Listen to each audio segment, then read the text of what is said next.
하나님 말씀 시편 73편 23절 한 절씩 교독합니다. 내가 이같이 우매무지함으로 주 앞에 짐승이오나 내가 항상 주와 함께하니 주께서 내 오른손을 붙드셨나이다. 주의 교훈으로 나를 인도하시고 후에는 영광으로 나를 영접하시리니 하늘에서는 주 외에 누가 내게 있으리요 땅에서는 주밖에 내가 사모할이 없나이다. 내 육체와 마음은 쇠약하나 하나님은 내 마음의 반석이시요 영원한 분깃이시라. 무릇 주를 멀리하는 자는 망하리니 음녀같이 주를 떠난 자를 주께서 다 멸하셨나이다. 다 같이 하나님께 가까이 함이 내게 복이라. 내가 주 여호와를 나의 피난처로 삼아 주의 모든 행적을 전파하리이다. 37문 신자는 죽을 때 그리스도에게서 무슨 유익을 받습니까? 신자는 죽을 때 그의 영혼은 완전히 거룩하게 되어 즉시 영광에 들어가고 그의 몸은 여전히 그리스도에게 연합되어 부활할 때까지 무덤에서 쉽니다. 우리의 소망은 일단 소망이란 말을 좀 기억하셔야지 됩니다. 같이 해봅시다. 소망. 우리는 소망을 가지고 살아야 됩니다. 우리의 소망은 어디에 있는가? 또 내 신앙의 정도를 살펴보실 때도 소망이 있는가? 이걸 한번 저울질해 보십시오. 난 소망이 있는가? 내가 지금 살고 있는 이유는 뭐고 뭘 위해서 살고 있는가? 여러분들이 역경에 있다면 그 가운데서라도 나는 소망을 가지고 신앙생활을 하고 있는가? 이거 한번 생각해 보세요. 또 우리가 지난주에도 살펴봤지만 데살로니가 교회에 대해서 그 교회 본받을 점 칭찬거리를 몇 가지 설명할 때 제일 처음에 그 교회가 뭐가 있다고 그랬어요? 믿음과 소망과 사랑이 있다고 그랬죠. 무슨 믿음이요? 역사하는 믿음. 어떤 사랑이요? 수고하는 사랑. 그 다음에 소망은 무슨 소망이요? 인내, 참는 소망이라 했잖아요. 그래, 이 세 가지가 있는 면이 데살로니가 교회에서는 우리가 본받을 만한 아름다운 면이라고 배웠잖아요. 그때 한 부분이 소망이었지 않습니까? 신앙에 소망이 없는 삶은요, 우리의 신앙의 한 축이 무너진 겁니다. 소망을 갖고 있어야 돼요. 병자라도 내가 오늘을 사더라도 오늘의 삶에 대한 희망과 소망이 있어야 되는 것이고요. 우리 앞길이 캄캄해도 하나님께서 우리의 앞길을 열어주실 거라는 하나님만 바라보고 대망하는 그런 소망이 있어야 되는 것이고요. 연로하셔서 내가 이제 오늘 내일 하지 하셔서 내 인생에 이제 얼마 남았다고 소망을 가져 하시는 분들은요, 이 땅에서의 삶이 이 소망의 참 의미는 이 땅의 뜻을 얘기하는 게 아니거든요. 하늘나라를 얘기합니다, 사실은. 그래서 그 나라에 대한 소망을 가져야 하는 것이고요. 또 소망의 질로 봐서도 내가 이 땅에 물질 좀 취하는 것, 이걸 소망으로 여기는 것인지. 여러분들 어제 큐티 하셨죠? 어제 큐티 누구에 대해서 나오던가요? 네, 욥에 대해서 나오죠? 욥에 대해서 얘기할 때에 하나님이 묻잖아요. 욥처럼 온전하고 거룩하고 정직하고 또 불의하지 않은 자가 없다고. 이렇게 네 가지로 칭찬하시잖아요. 그거 보는데 마귀가 나타났어요. 마귀가 나타나서 뭐라고 얘기해요? 아니요? 얘기하죠. 하나님의 말씀이 잘못됐는데요. 욥이 그냥 괜히 믿음이 좋은 게 아니라고요. 왜 믿음이 좋다고 그랬어요? 소유를 풍성하게 해주셔서 하나님이. 욥에 소유를 복 주셔서 그래 뭐가 얻어지는 게 있어서 온전하고 또 그 삶에 대해서 불의하지 아니하고 거룩하고 그런 것이지 하나님이 그 소유를 걷어 가신다면 욥도 한 번에 넘어질 거라고 이렇게 얘기하잖아요. 그게 뭡니까? 오늘날 우리가 믿음 생활을 할 때도요, 소유, 내 삶의 어떤 부분에 이익이 있으면 믿음 생활 하지만요, 손해를 볼 것 같으면 믿음 생활 하지 않고 사탄 마귀가 이전까지 여러 번의 역사를 통해서 넘어뜨렸던 것처럼 넘어질 사람들이 많다는 걸 얘기하는 겁니다. 마귀가 그렇게 자신 있게 얘기할 때는요, 몇 가지 반복적인 케이스가 있었던 거예요. 여러 번의 케이스를 보니까 믿음이 있다라고 하는 사람들이 자기의 신앙에 손해를 봤을 때는 믿음 다 버리더라는 거예요. 그러니까 자꾸 소유에 유익을 주고 자기에게 이익이 되어지고 뭔가 자기한테 기도했을 때 자기가 원하는 대로 응답이 딱딱 오고 뭔가 자기가 유익이 되고 불리하지 않게 되고, 그렇게 될 때 그걸 믿음이라고 생각하고 하나님이 보실 때 온전함이라고 보시는 거지, 그렇지 않다면 믿을 사람이 없을걸요 하고 자신 있게 얘기하는 겁니다. 마귀가. 그러니까 그 사람들의 믿음이라는 건 뭘 얘기하는 것입니까? 사실은 이 땅에 뭘 둡니까? 이 땅에 소망을 둔 겁니다. 그러니까 소망이라는 것도 엄밀하게 얘기하면 우리가 요청하는 이 땅의 정욕을 소망으로 오해할 수 있는 겁니다. 고3들 얼마 안 있으면 이제 시험 치죠? 이번 시험만 치고 나면 이제는 막 내 마음대로 할 거야! 막 이렇게. 이 악물고 어쩌어쩌 한번 해보겠지만 이것만 이제 지나가면 이제 난 자유야. 아무도 나를 타치하지만 난 성인이니까 막 내 마음대로 할 거야. 이제 앞으로. 이렇게 되어진다면 그 사람은요, 어떤 부분에 대해서는 내가 참고 인내했던 것이 바람직하게 사용되어지는 것이 아니고요. 소망이 오히려 어느 시점에 가서는 더 잘못되게 되는, 그게 기폭제가 될 수가 있는 것이죠. 그래서 우리는 바른 소망을 가져야 됩니다. 올곧은 소망, 거룩한 소망, 정당한 소망을 가져야 되는데 오늘 성경에서 가르치고 있는 것이 우리에게 바른 소망을 가질 것을 얘기하고 있다는 것입니다. 베드로 후서 한번 찾아보죠. 3장 13절. 한 절 같이 읽습니다. 시작. 우리는 그의 약속대로 의가 있는 곳인 새 하늘과 새 땅을 바라보도다. 아멘. 성경에서 우리들에게 가르치고 있는 대로요, 우리는 그리스도 안에서 함께 통일되어야 될 것을 얘기하고 있고요. 또한 그러면서 우리의 의가 거하는 바 새 하늘과 새 땅을 소망하는 소망을 우리가 가져야 될 것이라고 얘기하고 있습니다. 그래서 하나님의 백성, 우리 모두의 통일되어지는 것, 그리고 소망을 가지는 것, 이것이 우리가 지녀야 할 그리스도인으로서의 어쩜 목표 같은 거라고 얘기하고 있는 거예요. 우리가 그리스도 안에서 하나의 통일되는 것, 그리고 소망을 가지는 것. 이 통일된다는 것은 뒤에 가서 조금 설명드릴 테니까요. 지금은 하지 않겠습니다. 우리가 예수 믿고 구원받는 것이요, 그냥 천국 가는 것을 갖다가 우리의 목표로 삼는 것이지만요, 그것이 편한 데만 가는 걸 목표라는 것이 아닙니다.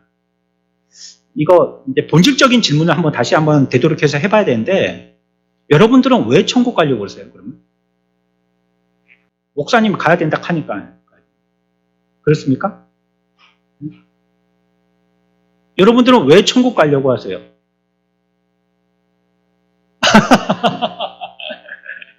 지옥 가기 싫어서요? 그건 너무 소극적인 대답인데요. 지옥 가기 싫으면? 지옥 가기 싫으면 그러면 뭐 연옥이 있으면 연옥 가실 거예요? 네? 아니면 구천을 헤맬 수 있으면 막 귀신 되었고 오온데 막 지옥은 안 가지만 여기저기 다니면서 막 그래 다니실 거예요? 지옥은 안 가지만 그렇게 할 수도 있는 거 아니에요? 그렇죠?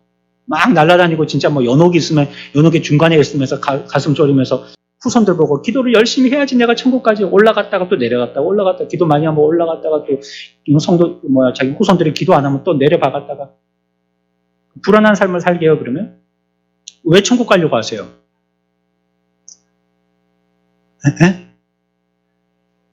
네, 주님과 함께. 거의 정답인데요. 그곳에는 주님이 계시기 때문입니다. 그곳에는. 우리가 천국을 가려고 하는 이유는요, 이렇게들 얘기하잖아요. 이제 평안하려고. 고생도 그만하고, 이제는. 거기 가면 무릎도 안 아플 거고, 허리도 안 아플 거고. 아이고, 그 지지르대 애매기는 남편도 없을 거고, 키워야 되는 그런 자식들도 신경 안 써도 되고, 얼마나 평안하겠냐고. 그거는 구천을 떠도는 귀신이 돼도 되겠다는 말하고 비슷한 말이에요. 귀신 돼도 애 키우고 남편 건사하고는 안 하니까요. 우리가 천국 가려고 하는 본질적인 목적에 대해서 성경은 얘기하는 것은 물론 우리의 평안을 거기서 보장해 주지만 사실은 거기에 누가 계시기 때문에요? 주님이 계시기 때문이죠. 그래서 여러분들이 찬송과 노래에도 그렇게 하지 않습니까? 어디가 하늘나라예요? 네, 주님 모신 곳이 하늘나라로 여러분들이 노래하지 않습니까? 아니, 주님이 없으면 거기는 무슨 나라예요, 그러면? 그게 지옥이죠, 거기가. 주님이 없는 곳이 지옥이에요.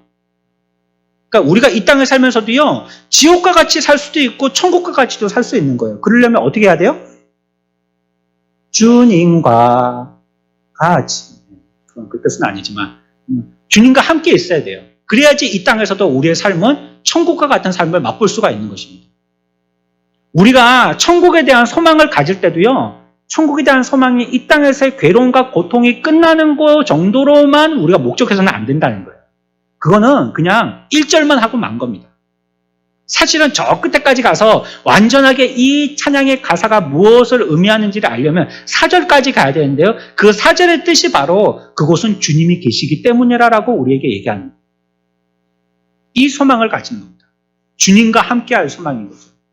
여러분들이 무슨 일들을 하든지 그 일들을 결정할 때에 이게 주님과 함께하는 것인가를 생각해 보셔서요. 만약에 그렇지 않다면 그걸 결정하고도 매일 괴로울 겁니다. 왜냐하면 주님이 함께 하시지 아니한 곳이 그 지옥이니까.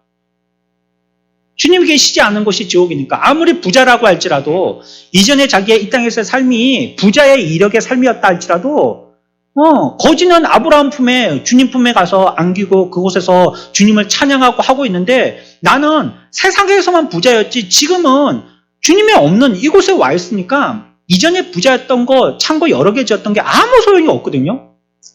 그러면 그곳은 영원한 지옥의 고통 가운데 살 수밖에 없는 것입니다. 좀 여러분들도 그 결정이 주님과 함께 한 결정인가요? 내가 결정해서 주님과 함께 하게 되는가? 내가 결정해서 주님과 멀어지게 되는가를 기도하시고 판단하셔야지 돼요. 예수 믿고 죽은 후에 천당 가는 것이거든요. 그리고 거기에 가서 우리가 평안하고요. 큰 위로도 받을 것입니다. 그러나 그것만으로 끝이는 것이 아니라는 걸 성경은 얘기하고 있고요. 마침내 하나님의 모든 백성들이 영광에 들어갈 것이다 라고 성경은 얘기합니다.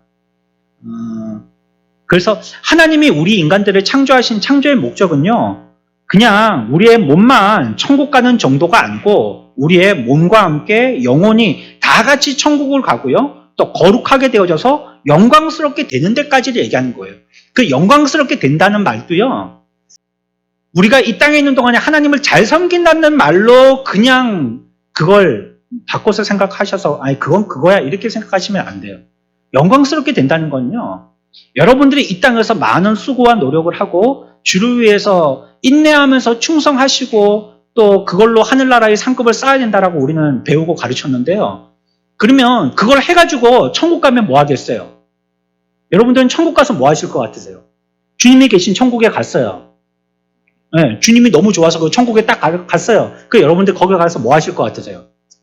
예, 찬양하고 그 다음에 나머지 시간은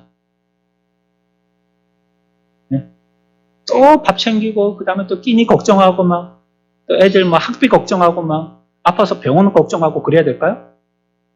뭐 할까요?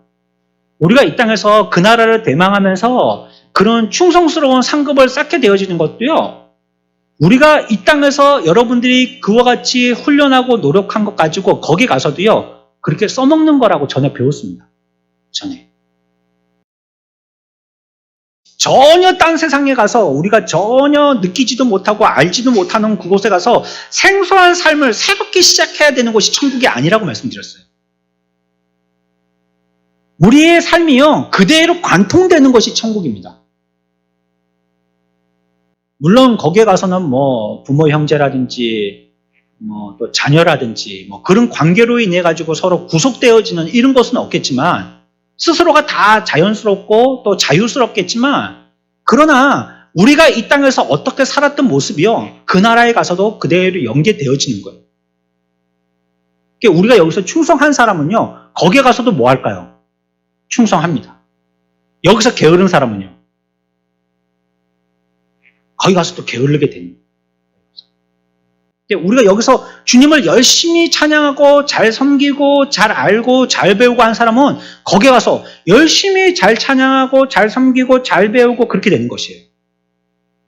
이게 동떨어진 게 아니에요. 여기서는 얼버무렸다가 천국 가면 어떻게 일하천금을 맛볼 것 같은 이러한 요행수를 바라시면 안 돼요. 그러면 천국이 너무 사기잖아요, 그거. 예? 아무나 거기만 통과했다 하면 전부 다 뭐 배 두드리고 다 잘 살 수 있다면 너무 사기 아니에요? 가난한 자는 가난한 채로 아브라함 품에, 부자는 부자 채로 지옥에, 그렇게 그대로 가는 겁니다. 뭐 거기 가서 부자나 가난한 게 소용이 없어서 뿐이지 그대로 가는 겁니다. 우리들의 신앙의 정도도 마찬가지입니다. 그래서 하늘나라에 가서 소망을 가진다는 것은 뭘 얘기하냐면 그 나라에 가서도 여러분들은 일한다는 걸 얘기합니다. 그래서 우리의 구원이요 단편적이지 않다는 거예요. 내가 이 땅에서만 1차적으로 예수 믿고 천국 가기만 하면 끝나. 물론 이전에도 우리가 배웠죠. 성경은 천국 이후에 죽음 이후의 세계에 대해서 자세하게 얘기하지 않아요. 이유는 뭐라고요? 천국에 대해서 이 세상에 우리가 살아야 될 도리와 방법만큼 자세하게 얘기하고 있지는 않아요. 그 이유가 뭐라고요? 보여주는 정도만 알면 되기 때문이에요. 우리에게 가르쳐주는 정도만 알면 되기 때문에. 그거 이상은 우리가 알 필요 없기 때문에 그 정도만 가르쳐주는 거예요. 하지만 우리가 이 땅에서 살고 있다가 그 나라 간다고요. 완전히 우리들은 거기 가갖고는 뭐 논팽이처럼 살아도 되느니 그냥 맨날 침대에 누워가지고 막 맨날 휴대폰만 하고 있으면 되는 것처럼 밥도 안 해도 되고 막 밥해야 된다는 거 아닙니다. 그냥 공짜로 나올걸요? 밥이 공짜로 나올 텐데 밥을 안 먹어도 될지도 몰라요. 다른 거 먹을 수도 있겠고 먹어도 괜찮고 안 먹어도 괜찮고 그럴 거예요. 에덴처럼 그렇죠? 당뇨병이나 살찌는 거 생각할 필요도 없고 그냥 여러분들이 원하시는 아름다운 그 모습 그 모습대로 지니고 있을 겁니다. 그러니까 특별하게 뭘 먹어야 된다든지 그렇게 수고할 필요는 없겠지만요. 그러나 우리들이 거기에 가서 우리가 해야 될 우리의 사명이 있는 것이다라고 성경은 얘기하므로 우리의 믿음이라는 거, 우리의 소망이라는 것이 그냥 여기서 구원받아서 천국 가는 걸로 땡이라는 걸 얘기하지는 않는다는 거예요. 천국 가면 다 끝나는 것이다. 이렇게 얘기하지 않는다는 것입니다. 창조의 목적대로 우리가 구원받았으니까 달성되는 것이고요. 그리고 몸도 구원받는 거죠. 몸은 언제 구원받아요? 몸의 완전한 구원은 어느 때예요? 부활 때. 주님 재림하시면 우리는 부활하죠. 그렇죠? 그때 우리의 몸도 구원받게 되는 거예요. 몸은 다 썩었는데요? 괜찮아요. 우리 부모님은 화장했는데요? 그게 괜찮아요. 어떤 요소로 어떻게 분해돼서 어떻게 사라졌다 할지라도요, 그거 하나님은 다 모아서 사람으로 만드시는, 처음에 인간 또 만들어질 때에 흙으로라는 이런 전제로 만들어지잖아요. 그것처럼 우리가 다시 하나님 앞에 나타날 때에도 그와 같이 무가치하고 어디서든지 그런 성분을 찾을 수 없을 것 같은데 가운데서도 찾게 하셔서 부활하게 하시는 거예요. 믿으시기 바랍니다. 우리의 부활이 없으면 우리의 구원은 허무하다 했잖아요. 부활이 우리들에게 시사하는 바가 너무 크기 때문에 그렇게 되어서 그 나라 가게 된다는 것을 얘기하고, 이러한 영과 육의 구원을 다 같이 얘기하는 것이 구원입니다. 그냥 이 땅에 있는 동안에 고통만 없는 게 아니란 말이에요.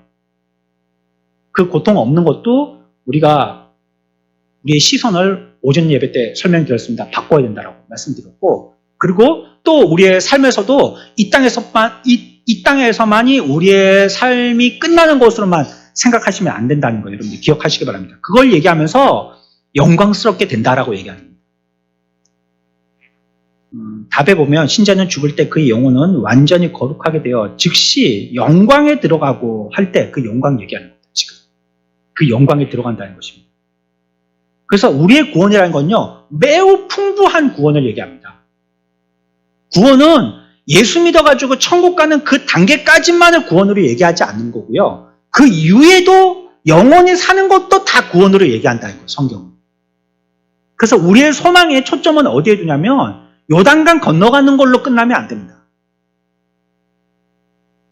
요단강 건너가 뭐 해야 돼요? 요단강 건너가, 그러면 가사가 거기서 끝나야 될 거 아니에요. 요단강 건너가 끝? 그래야 될 거 아니에요. 근데 뒤에 또 뭐 가사가 나오잖아요. 뭐 해요? 만날이라고 나오잖아요. 그럼 만나서 뭐 할 건가? 우리는 어떻게 할 건가? 그 사람들은 어떻게 될 건가? 이거 우리가 상상해 볼 수 있는 거고요. 성경에서도 조금씩 우리들에게 힌트를 주고 있는 것이고, 그런 부분에서는 우리의 구원이 그걸로만이 끝나는 것이 아니라는 걸 또 얘기하는 겁니다. 이건 물론 찬송 가사 가지고 얘기하는 것이지만 성경도 그걸 지금 얘기하고 있어요. 이전 시간에도 우리가 다루었지만요, 성경은 많은 부분을 할애해서는요, 이 땅에서 우리가 어떻게 믿어야 될 것을 얘기하고 있습니다. 우리의 삶은 어때야 하는가? 어떤 태도로 말씀을 임해야 되고, 어떻게 그 말씀에 순종해야 되는가? 그리고 우리에게 다스리고자 하시는 그 말씀 가운데 우리는 어떻게 복종하고 다스림 받아야 되는가, 이런 것들을 얘기하고 있습니다. 이것이 우리들에게 가장 중요한 문제이기도 하고요. 그리고 우리는 소망을 갖도록 소망을 가르치고 있습니다. 세상 끝날까지, 주님이 오실 때까지 우리가 천지가 다 그리스도로 말미암아 통일되고 의가 거하는 새하늘과 새 땅이라는 이런 영광스러운 상태에 이르도록 우리는 소망해야 된다, 이걸 얘기하고 있죠. 이것이 하나님이 우리에게 약속하신 것입니다. 그래서 오늘 우리가 읽었던 말씀에 보면요, 24절, 73편 24절, 주의 교훈으로 나를 인도하시고 후에는 영광으로 나를 영접하시리니 라고 얘기하고 있죠. 이 24절은요, 그래서 매우 중요한 말씀입니다. 우리 다 같이 한번 읽어봅시다. 조금 천천히 그 가운데 아주 중요한 두 단어를 여러분들이 한번 찾으시면서 이걸 한번 읽어보겠습니다. 시작. 주의 교훈으로 나를 인도하시고 후에는 영광으로 나를 영접하시리니. 아멘. 두 단어 뭐 찾으면 될까요? 주의 교훈으로 나를 인도하시고, 이거 한 가지 단락 끊기고요. 후에는 영광으로 나를 영접하시리니. 우리가 여기서 중요한 두 단어를 찾아본다면요, 우리가 앞에서 생각했다는 영광이란 단어 하나 하고요, 영광. 그 다음에 그 앞에서는 주의 교훈이라는 단어입니다. 교훈과 영광. 이게 왜 중요하냐면 이것이 금방 설명드렸던 그 설명을 총망라한 내용이기 때문에요. 어째서 그러느냐? 이 땅에서의 사는 것만으로 끝나는 것이 아니라고 그랬죠, 구원이. 이 땅뿐만이 아니라 우리가 죽어서 이후에 천국 가서의 사는 삶까지도 다 구원이라고 얘기했어요. 그 경계가 여기 그 가운데입니다. 24절 가운데. 주의 교훈으로 나를 인도하시고, 거기를 사선으로 딱 끊으면 그 사선이 경계가 되는 거예요, 지금. 그래서 그 이전까지 주의 교훈으로 나를 인도하시고가 이 땅에서 우리가 사는 주의 교훈으로 인도받는 우리의 구원의 생애를 얘기하는 것입니다. 이 땅에서의 삶. 우리를 인도하신대요. 뭐로 인도하세요, 그런데? 교훈으로 인도하신다는 거예요, 교훈. 그러니까 누가 뭐 어쨌다, 뭐 여기도 예수님이 있다, 여기도 예수님이 있다, 말세가 되어지면 여러 말들이 있는데 2단, 3단들이 나타나서 5만 떼만 말들을 다 하는데, 그런 얘기는 말세가 되면 나올 얘기들인데 그런 얘기 귀 기울이지도 마라고 얘기하고 있잖아요. 오직 우리는 주의 말씀이 교훈하는 대로 따라야 돼라고 얘기합니다. 우리가 이 땅에서 살아가는 것은요, 주의 말씀이에요. 그분이 우리들에게 교훈하시는 것. 그것이 우리를 인도하시게끔 해야 되고, 여러분들은 그 말씀에 순종하고 인도받아야 됩니다. 하나님의 말씀이 이 말씀이다 하면 여러분들은 그 말씀에 아멘하고 따르고, 하나님 말씀이 저 말씀입니다 하면 여러분들이 조금 부딪히더라도 그거는 우리가 교훈으로 인도받는다라고 했으니까 아멘하고 또 그 말씀 부딪히더라도 자기를 꺾고 부인하고 주님의 말씀을 따라가는 것입니다. 그리고는요, 후에는 어떻게 된다고요? 영광으로 나를 인도하시리니 라고 얘기하고 있는 것입니다. 영광으로 영접하시는 그 부분, 그러니까 우리가 이 땅에서 사는 것은 교훈으로 인도하시는 것과 마지막에 되어졌을 때 하나님께서 우리들을 영광으로 영접하시는 부분으로 두 가지를 생각해서 그 두 부분을 다 합쳐서 구원이다라고 얘기한다는 것입니다. 이게 구원의 완성입니다. 우리가 구원받았다라고 얘기하는 것입니다. 그렇게 된다면 육신은 어디까지가 우리의 구원의 삶에 쓰여질 부분이고, 영은 어디까지 해서 우리의 주의 영광을 위해서 쓰여질 부분이고를 우리가 구분해 볼 수가 있는 것입니다. 주님은 이처럼요, 하나님이 어떻게 행하실 것에 대한 그의 진행하고요, 또 그분의 목적하고요, 방향을 다 정해 주시고요, 우리에게 가르쳐 주시고 인도해 주시는 것입니다.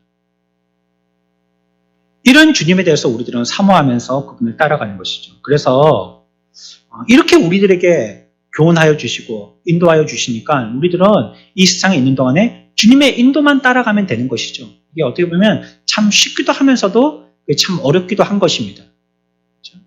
어릴 때는 엄마가 가자 하면 군소리 안 하고 잘 따라가고요. 어릴 때는 엄마가 안 데리고 나서 안달이죠. 저도 어렸을 때 엄마가 시장 갈다 할 때 그렇게 쫓아다녔던 것 같아요. 심심하니까 집에 있으면 뭐 할 게 별로 없으니까. 그러니까 엄마 따라서 시장이라도 가면 오뎅이라도 얻어먹거든요. 그런 거라도 그냥 오뎅 뭐 이렇게 요즘처럼 뭐 국물 있는 오뎅 뭐 이거 1,000원짜리 그런 거 말고 그냥 어묵 파는 데 있잖아요. 거기 가고 그거 한 장 그냥 사달라고 해갖고 그냥 이렇게 넓적한 거든지 아니면 이렇게 둥근 거든지 그거 한 개 사가지고 물고 비닐에 딱 지고 그래 오면 그 뭐 제일 좋죠. 그게 제일 좋은 가치죠. 어디로 가는지는 모르겠지만 엄마가 손 붙들고 자꾸 시장 여기도 누비고 저기도 누비시는데 그런 거는 관심이 없고 나는 그냥 그거 어묵 한 개 얻어먹는 거. 그러면서 이제 심심한데 그 쫓아다니면서 구경하는 거. 그때는 요즘처럼 그렇게 신사적으로 상점의 주인들이 가만히 손님 오실 때만 기다리는 게 아니고 막 정말로 난장판이거든요. 그렇죠? 난장이 그런 거잖아요. 난장. 그렇죠? 그래서 막 펴놓고 막 손님 부르느라고 막 박수도 치고 노래도 부르고 막 온 데서 막 호객행위 하는 거 뭐 이런 것도 막 이것저것 보다 보면 재밌기도 하고 그런 거죠. 어릴 때는 그래서 어떻게든지 부모를 쫓아가려고 그래요. 근데 이제 크면 어떻습니까?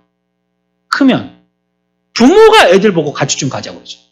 같이 좀 가자. 야, 시간 좀 빼라. 그럼 애들은요, 어째 그렇게 어른들보다 바쁜지 몰라요. 어느 시점이 되면. 어른들보다 나는 그거 안 돼요. 약속 있어요. 못 해요. 피곤해서 안 돼요. 뭐 전날 뭐 해서 안 돼요. 이래가지고 그다음부터는요, 이제는 부모하고 자녀하고 벽이 이렇게 생겨버리죠. 우리의 신앙에도 어떤 부분에서는 조금 그게 적용되는 게 있는 것 같아요. 우리의 신앙이 어린 신앙이었을 때는 예, 아멘 하고 잘 따라가다가 신앙이 조금 성장하면요. 안 돼요. 바빠요. 피곤해요. 힘들어요. 뭐 어째요 저째요 이랬고 안 간다고 시장 같이. 엄마하고 시장 안 간다는 거예요. 우리를 인도하시는 부분에 우리가 순종하면서 잘 따라가면 그 말씀이 우리들을 인도하여 주신다. 교훈으로 우리를 인도하여 주신다 하고 그것이 우리들에게 노래가 되어주고 하늘나라 가서도 우리들에게 그와 같이 한 성도들과 함께 통일되어진 한 성도들과 함께 한 말씀으로 먹어서 한 교훈받은 그리스도를 아는 한 고백되어진 한 성도들이 하나로 통일되어져서 둘로 쪼개지지 않고 한 마음이 되어서 영원토록 우리들에게 주신 일들을 기쁨으로 감당하면서 주님을 찬양하는 자가 된다는 것입니다. 그것이 우리들에게 하나님의 인도가 얼마나 흡족하고 감사하고 기쁨이 되어지는지 그걸 노래하고 있는 게 25절입니다. 그래서 24절에서 그렇게 고백했기 때문에요. 25절에서 이렇게 노래하는 것입니다. 다 같이 읽습니다. 시작. 하늘에서는 주 외에 누가 내게 있으리요 땅 밖에서는 주밖에 내가 사모할이 없나이다. 아멘. 이렇게 노래하는 것입니다. 하늘나라를 소망하고 가는 것은 주님께서 거기에 계시기 때문이고요. 주님을 사모하고 우리는 또 거기에 따라가게 되어지는 것입니다. 그리고 이 땅에서도 주님을 사모하고 따라가는 것입니다. 우리는 주님을 먼저 생각해야 되고 또 그분이 우리를 어떻게 인도하시든지 간에 여러분들 그 인도를 받아야 됩니다. 내가 의지를 세우고 내가 목적을 세웠는데 내 목적과 뜻대로 하나님이 나를 도와주시는 분으로 성령을 오용하면 안 됩니다. 내 뜻대로 안 되니까 짜증나고 내 기분대로 안 되니까 실망하고 내가 소망한 대로 안 되니까 좌절하고 그래서 또 포기하고 또 풀 죽어 있고 힘 빠져 있고 이거는 주님의 인도를 따르는 게 아니죠. 자기가 인도한 거고 주님이 안 따라온 거예요. 사실 얘기하면 내가 앞서가고 주님이 안 쫓아오신 거예요. 근데 어느 날은 내가 하자는 대로 주님이 잘 쫓아오고 하라는 거 다 주시고 하려는 거 되게 해주시고 그러니까 주님이 좋단 말이에요. 이거는 과연 정말로 우리에게 원하시는 내가 원하는 대로 안 됐을 때에 내가 어떤 태도를 보이는지를 보면 주셨을 때와 안 주셨을 때 내 신앙이 어떤지를 정확하게 알 수 있죠. 변함없는 내 신앙인지. 그게 인도를 받는 건데요. 그분을 따르는 것인데요. 그러니까 그분에게 인도를 받는다는 것은 그분에게 전적으로 일임한다는 것이에요. 내가 그거 가지고 아둥바둥하지 않고요. 내가 정의하지 않고 그 일로 가지고 선악을 구분하지 않고요. 하나님께서 하시도록 우리는 그저 교훈에만 집중하면 되는 거예요. 말씀이 뭐라고 하시는 건가. 우리의 도리만 다 하고 난다면 하나님이 우리를 인도해 주신다고 하셨으니까 그분에게 맡기고 따라가는 것입니다. 너무 걱정할 것도 없고요. 그렇다고 망하는 것도 아니고 그렇다고 너무 낙관할 것도 아니에요. 주의 인도가 없으면 어두컴컴한 밤에 나 혼자 방황하는 거나 마찬가지가 되니까. 그분에게 진실로 인도를 받는 것입니다. 다음 시간에 해야 되겠네요. 오늘 우리가 받았던 말씀은 구원이라는 것은 이 세상에서만 1차적으로 끝나는 것이 아니다. 이런 걸 기억하시고요. 구원받은 자에게는 주의 교훈과 함께 또 뭐도 있어야 된다고요? 영광으로 나아감이 있어야 된다. 그것은 그 나라에 가서 주님을 기뻐하고 우리에게 맡겨주신 일을 가지고 영원토록 주님을 즐거워하도록 일하는 것으로 이렇게 성경은 풀이해서 말씀하고 있다. 다음 주에 가서 조금 더 설명을 하겠습니다. 오늘 우리가 죽은 이후에 그리스도인들에게는 어떤 유익이 있는지에 대한 이 문제, 영광이라는 단어를 가지고 잠시 생각해 보았습니다.